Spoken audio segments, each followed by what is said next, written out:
Hello students, welcome to our first year class of differential calculus. Curvature हम लोग कर रहे हैं अभी, और कर्वेचर के अलग अलग क्वेश्चंस और जो भी कंसेप्ट्स इन्वॉल्व हैं उसके बारे में बात की जा रही है।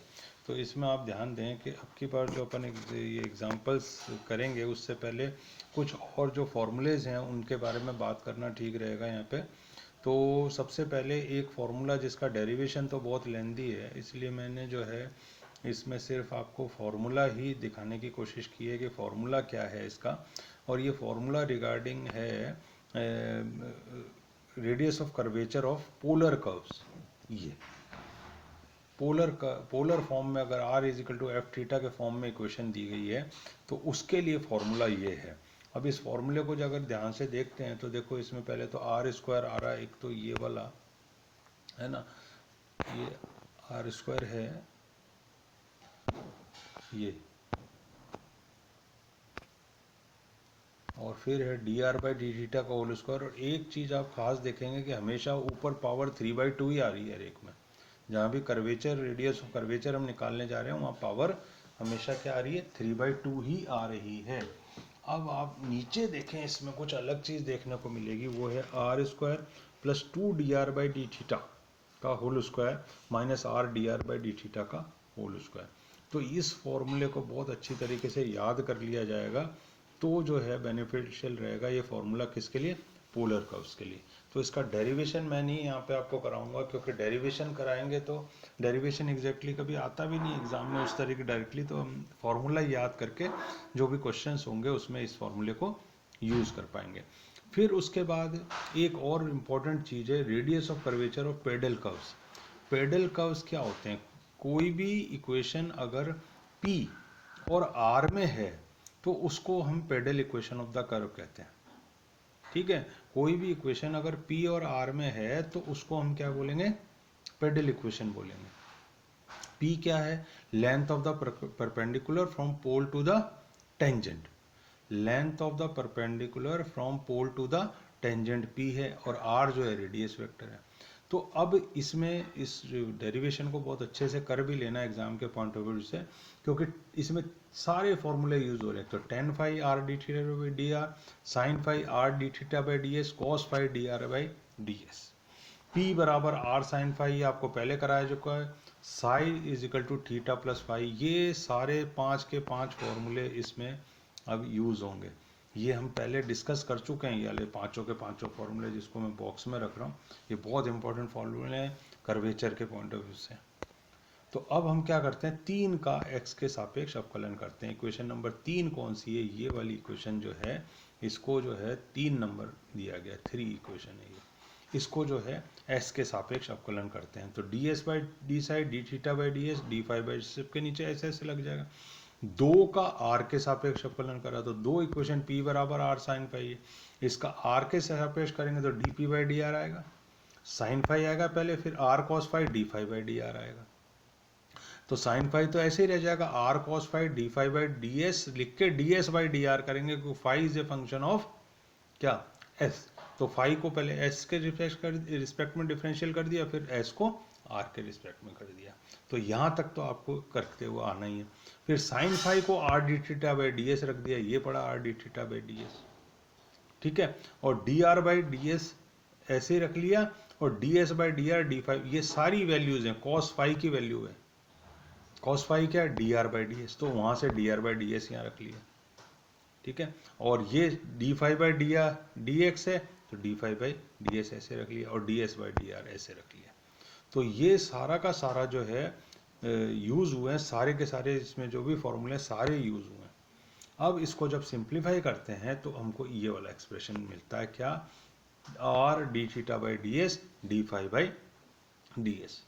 तो 4 से, अब इक्वेशन नंबर 4 से आप लिख सकते हो कि R D theta by d S D phi by d S, ये पड़ा, ये इक्वेशन नंबर 4 है आपकी। इससे 4 से अपन ने क्या करा, सब्स्टिट्यूट कर दिया, क्या, D psi by d s. तो अब क्या इसका जो फोटो बना वो ये बना कि D p by d are तो ये रह गया, और ये हो गया साहब आपका 1/p।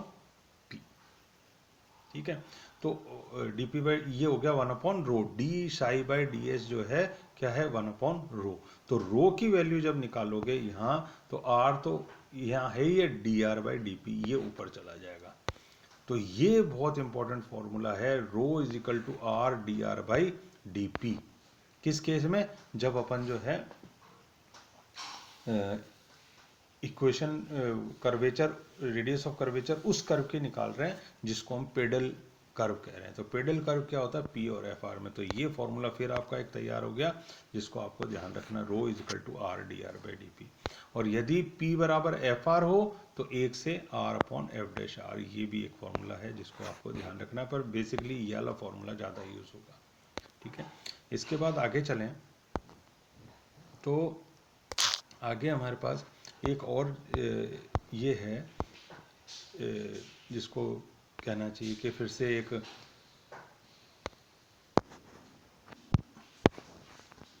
ये भी एक radius of curvature of tangential polar curves, स्पर्श रेखीय ध्रुवी। अब इक्वेशन काय में? पी और साई में समीकरणों के लिए वक्रता त्रिज्या, ऐसे समीकरण जो पी और साई में, पी फिर से क्या है? Length of perpendicular from origin to the tangent, और साई एंगल क्या है? जो टेंजेंट एक्स एक्सिस से एंगल बनाती है।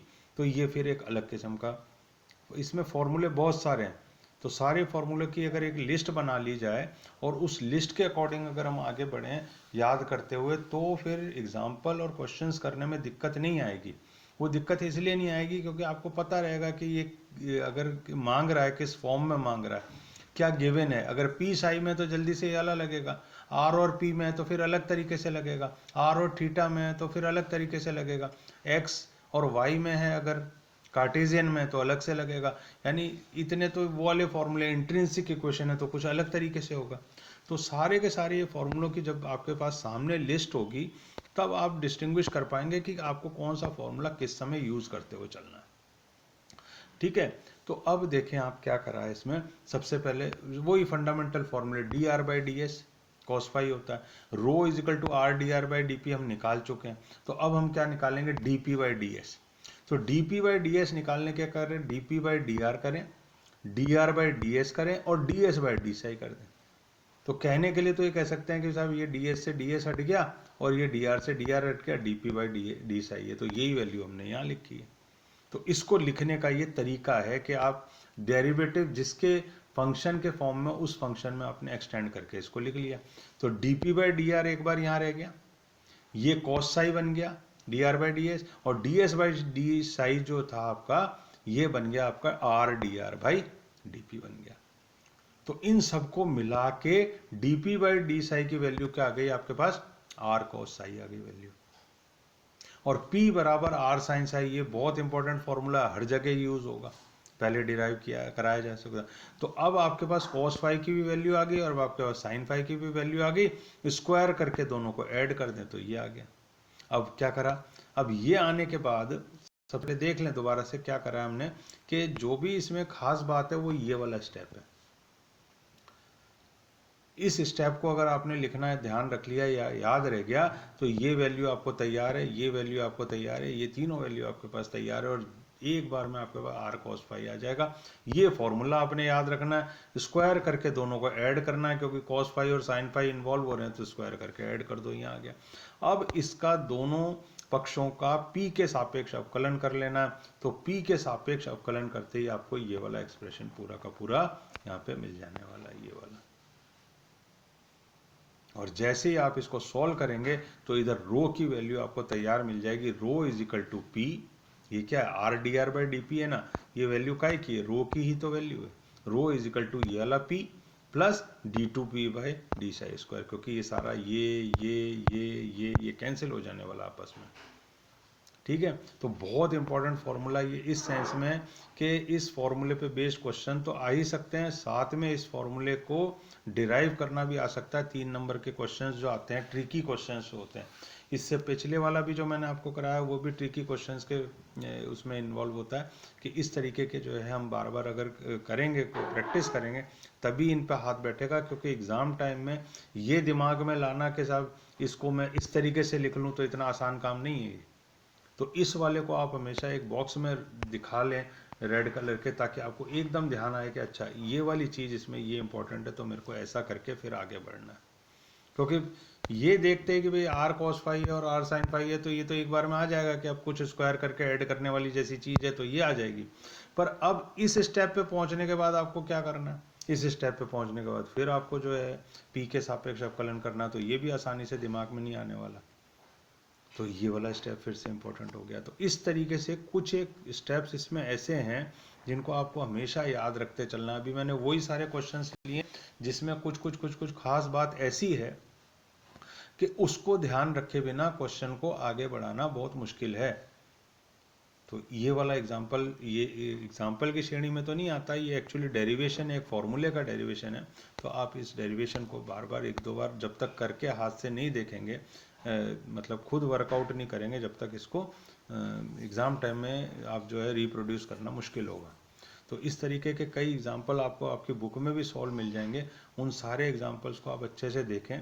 जो अनसॉल्व क्वेश्चन है, इस कैटेगरी के जो क्वेश्चन है, इस टाइप के जो क्वेश्चन हैं या डेरिवेशन है, उनका भी एक अलग से सेक्शन बनाएं, क्योंकि ये क्वेश्चंस एग्जाम में आना जो है बड़े नंबर के भी आ सकते हैं, छोटे के भी आ सकते हैं। और फिर इटसेल्फ ये जो फॉर्मूला जो हम डिराइव कर रहे हैं, इसको याद रखना, ये फॉर्मूला भी इक्वलेंटली इंपॉर्टेंट है हमारे लिए कि किस तरीके से इस फॉर्मूले को यूज़ करते हुए हमें आगे बढ़ना है। ठीक है, तो ये सारे आप करें अच्छे से, और फिर अपन जो है अगला चैप्टर देखते हैं अब इसमें।